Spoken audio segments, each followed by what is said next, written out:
The world is trying to take my children, and I'm trying to hold on to them. Israel has never had a Christmas or anything like that, so he's gonna be growing up in the truth, and that's all he knows. But my other kids, you know, they knew the other side. But this chapter resonated with me so much. Like, so it's basically creamy, and it almost looks like a soup, but as it cools it will thicken. And then I'm going to put some of this Follow Your Heart Parmesan cheese in it. Normally, thought I met you at the wrong time, then you caught me on that one night. Good morning, guys. Welcome back to the YouTube channel. It is Sabbath preparation day, so it's Friday. I am getting ready to do my 5-minute journal and read my devotional. But I also, sorry, I'm not in focus in the camera. But I do need to get ready for Sabbath. So I still have some jerk chicken in the back fridge. I'm not sure how much of it is left because my husband and the kids got into it, which is fine. And then I'm gonna make some risotto. So I have some mushrooms here. Normally you cook risotto with a little splash of white wine, but I'm trying not to drink unless it's like I'm out in like some kind of outing setting. So no alcohol in the house unless, like I said, it's an outing or it's like a special occasion or we have family over or something like that. So I'm just gonna make it with I haven't decided, either chicken broth or beef broth. And then I'm gonna roast some asparagus with some avocado oil, salt and pepper, and I'm gonna squeeze some fresh, well, avocado oil, salt, pepper, and garlic powder, and then I'm gonna squeeze some fresh lemon juice on top. So that is the plan for Sabbath dinner. But I am not fully prepared for Sabbath. I'm still trying to get back in the swing of things since I've been kind of sick the past few weeks and whatnot. So I don't have a plan for breakfast, and I kind of have a plan for lunch. I think I'm either going to make a chicken salad or an egg salad. I'm leaning more towards a chicken salad. So I would probably, I have chicken in there, but I don't think I have chicken. Well, I do have chicken breast, but that's like my organic chicken. I kind of want to build that stash up. So I might just get a rotisserie, y'all, I can't talk, rotisserie chicken, and then just pull it off the bone. Put some mayo, celery, onion, maybe some bell pepper, some dried cranberries or grapes. I actually have grapes, so maybe grapes. Did I say onion? I don't remember. Maybe a little mustard. And I'm gonna get that together, and then the kids can eat that with crackers for lunch tomorrow for Sabbath. And for breakfast I might just grab some bagels, not from Panera because that's where I normally get bagels from. I like to treat them every now and again, but oh, that coffee's too sweet. Is it? It's sweet at first and then it hits you with the strongness. But what was I saying? Yeah, I might just get some bagels and get myself some Kite Hill cream cheese because you know your girl likes to stay away from dairy. Bubble guts is not cute. And they can have some fruit on the side. So that is the plan, which means I have to place an Instacart order. But I almost feel like my husband's gonna go out today, so maybe I should go with him. But I feel like he's going to Goodwill and to the, well, maybe not to the dumps because he said he's gonna try to fix my chair.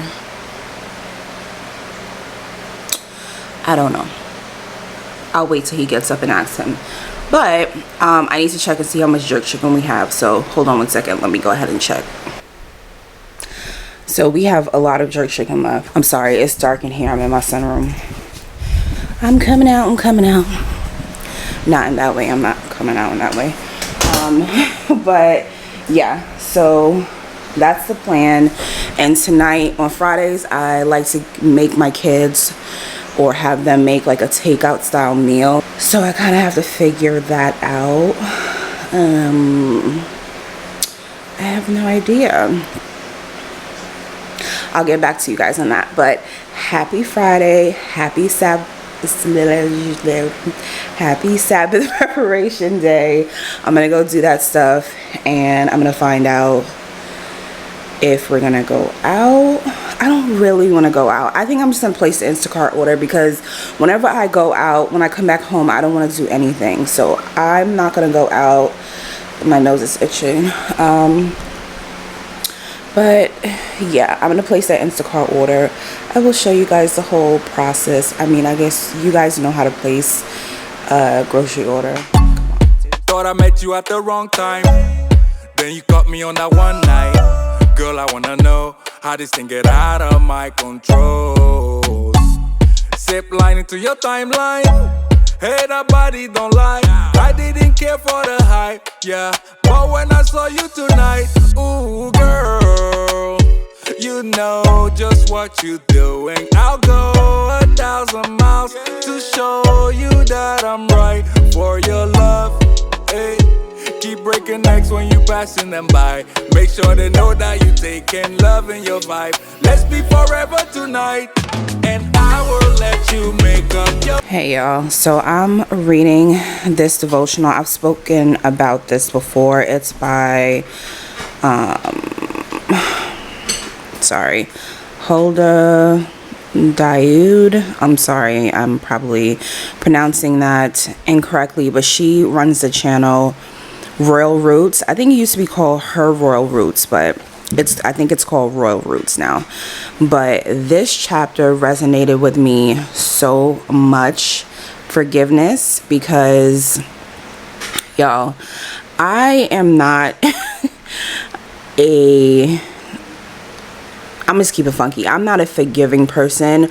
Once you piss me off, or once I X you out my life, I'm done with you. Like, I may be cordial with you depending on what the situation is, if we're like family or something like that. But if you wrong me, I will never trust you again. So this chapter talks about forgiveness and how basically we can be hypocrites saying that we forgive people, but we really don't. And this resonated with me so very, very, very much. So I highly I'm about to knock my coffee over, girl. I highly suggest you guys get this book. I got it on Amazon, and I don't think it was expensive. I feel like it was under $10. And it's as you can see, a 21-day devotional, and it's specifically for Hebrew Israelites. It's not one of those Christian devotionals. So I highly recommend that you get this. Again, supporting those Israelite businesses. So yeah, that was a good read this morning. And this guy's up super early chomping on some cereal. Look at him. Look, milk just dripping out your mouth. Crazy ass. Sorry, I was reading, so I had to cover my head. I was reading the Bible or some verses, so I had to cover my head. And yes, I'm gonna go ahead and place that Instacart order now. So I'll show you guys what that looks like. I still haven't decided what I'm gonna have these kids have for Saturday. No, I know what I'm cooking for Saturday. I don't know what I'm making for y'all tonight. Pizza. Order pizza. No, I'm not ordering no pizza. But I'm gonna go ahead and get ready to do this Instacart order, so I'll show you guys in a minute. Alrighty guys, so I placed my Instacart order. I'm just gonna scroll down and show you what I got. So I got some espresso because my coffee has been jacked up lately. I got some Dave's Killer bagels for myself, 2 Thomas's bagels for the kids, regular cream cheese, Kite Hill cream cheese for me, a rotisserie chicken, some organic celery, some brownies for these brats, some ground turkey because I'm gonna have them make tacos, some cheese for them, and some grape tomatoes. So that's pretty much it for the order. Where you coming over? Let me be your chauffeur. Baby, I will keep on calling you love till you do the same. Let me take it over. like a chauffeur.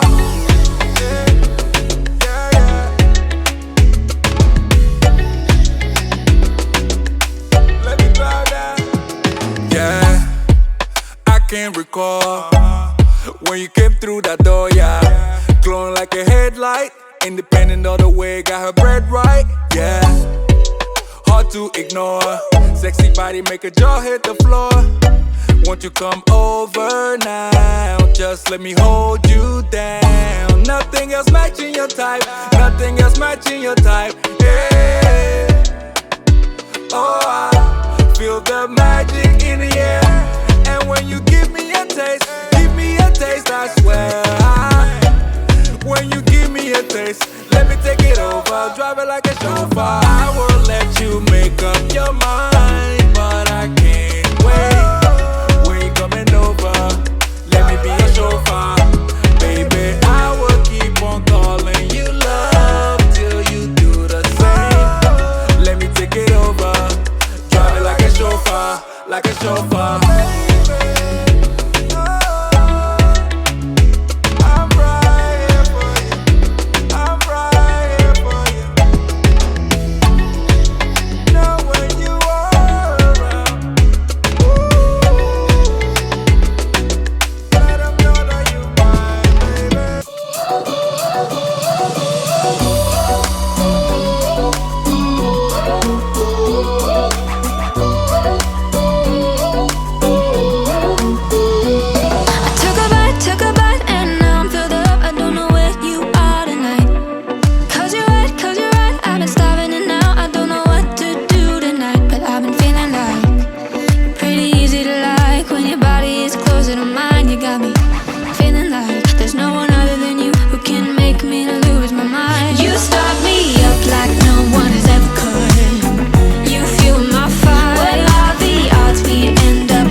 Y'all see me? Great. This is a little tiny ass espresso that they gave me. It was 2 something each, but it is espresso, so we shall see. I'm about to have one right now. I'm gonna try to make myself an Americano, so we'll see.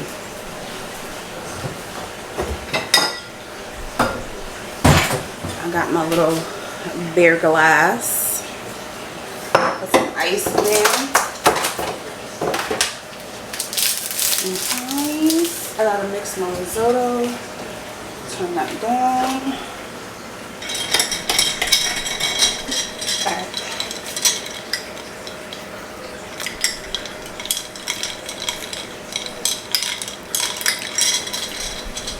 Sorry. I love risotto, but I really don't like making it because it's a babysit type dish, which means that you literally have to stir it the entire time. But it's so delicious. Y'all can't see my face. Your girl was discombobulated this morning. But it's looking good. I like when that's no water. Alright guys, so this is what the risotto looks like. I feel like you guys are too close. Alright. Yep, this is what it looks like. So it's basically creamy. And it almost looks like a soup, but as it cools, it will thicken. And then I'm going to put some of this Follow Your Heart Parmesan cheese in it. Normally you would put regular cheese, but I'm trying to keep it vegan because I don't mess with dairy like that. So I'm going to throw some of this in there, and then that is going to be it. Hey guys, we're in the car. So I have to run out and grab that rotisserie chicken because I got the Instacart order, but they didn't have the rotisserie chicken, so I need to go get that. But I'm about to go to Walmart. We have a bunch of stops to make. My husband is gonna buy me an espresso machine because my king is the greatest. So we're gonna stop at Best Buy for that. We need to run to BJ's.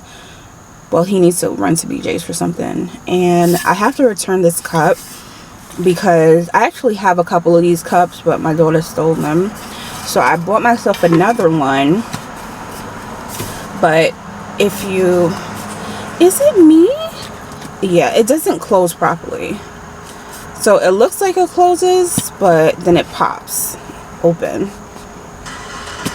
Yeah, so it doesn't close properly. So I'm going to take this back and get my $10 because I've been using another cup that is kind of like a hydro flask. So I am going to continue to use that because I really like that, and I've been able to get water down that way. So return this, get my $10 back, and I'm trying to think if we need to stop anywhere else. I think that's it. My handsome king is coming back into the car. So I will see you guys when we get into the store. Hey guys, my husband just ran in Home Depot to grab some stuff, and I'm in the car. Y'all, it's hot. What month is this? September, and it's still too hot for my liking. So I got the AC going, probably sweating, got sweat beads on my face. But I want to talk about something real quick, just about being a Israelite parent, and how difficult that can be sometimes, because you see a lot of these camps, and you see a lot of these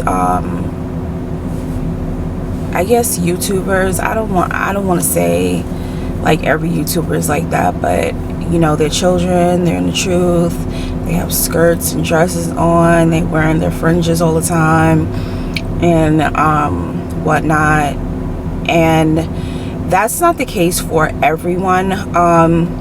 My children, we came into the truth about 6 years ago now, and my children were already, they were young, but they were already I don't know, 10 and 9 and all of that stuff. So DJ and Israel, DJ had Christmases and stuff like that.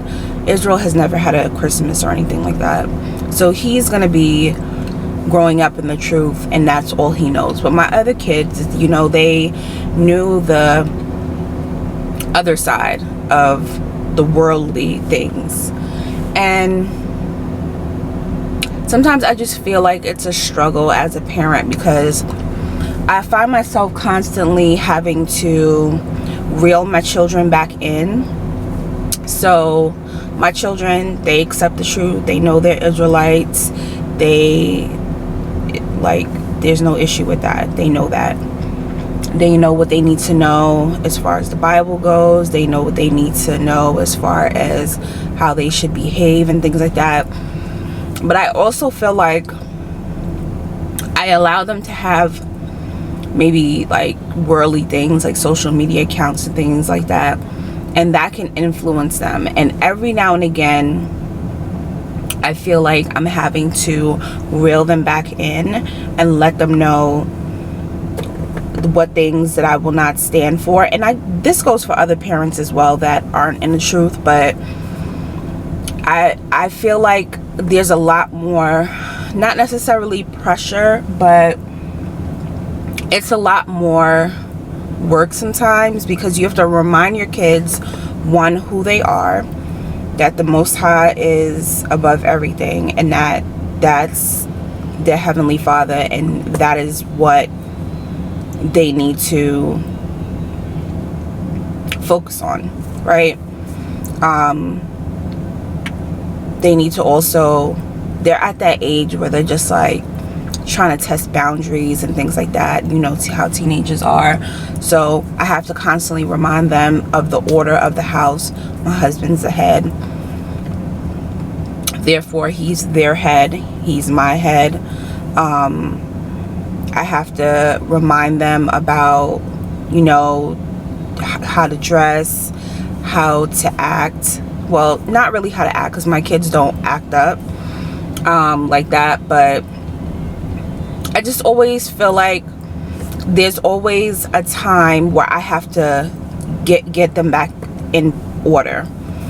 And part of it is that I play with my kids a lot, especially my girls. I'm very goofy and funny. Like, a lot of people don't see that side of me, but my kids do. You know, I try to be the mom where they feel like they can come and talk to me about anything, because I would rather it be that way than they feel like they can talk to me. But I also constantly have to remind them that I'm not, well, not constantly, but I do need to remind them at some times that I'm not your friend. I will kick your ass. I will tear that behind up. And I just feel like the world is trying to take my children. That's the way I feel. The world is trying to take my children, and I'm trying to hold on to them. That's how I feel as an Israelite parent. And there's so much temptation, and there's so much things to influence them, and I'm constantly trying to make sure that I keep them, that I teach them, that I instill values in them. And that's hard. It's hard as an Israelite parent. And I wanted to talk to you guys about that, because I feel like social media in the Israelite community, YouTube in the Israelite community, you see the best of situations, the best of every situation. When someone's praying, when someone's reading the Bible, when someone's talking about the laws, when someone is wearing dresses, when someone is wearing fringes, when someone has their hair out in a big afro, when someone is decorating their home for the high holy days. You see the best of every situation. But sometimes you gotta acknowledge the problems, the issues, the hardships that come with being an Israelite parent and an Israelite in general. The world around you. I mentioned this in my criminal justice video, but everything that we've learned throughout our entire life, when you come into the truth, you realize it's actually the opposite, or it's upside down. So what's good is bad, what's bad is good. You know, and that's a hard transition, and it's really hard to transition your kids to do that, especially if they're in school, especially if you have family members who are not in the truth, and they're doing one thing, and your kids see that, and you know, they want to be a part of that. They want to do this, they want to do that. And I find myself sometimes feeling bad that not that they can't do that stuff, but I don't know, just feeling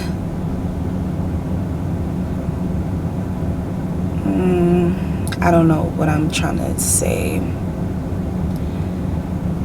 I don't know, feeling lost in that, maybe. I don't know. But I just want my kids to be able to navigate the world, be able to live in their truth, to be able to live in the truth, but also be able to navigate the world in a way where they know what the bullshit is, and be able to spot it quickly and immediately, and know who they are, and, you know, just be comfortable in that. So that's all I wanted to say. I don't even know if that made sense. Yeah. You start me up like no one has ever could. You fuel my fire.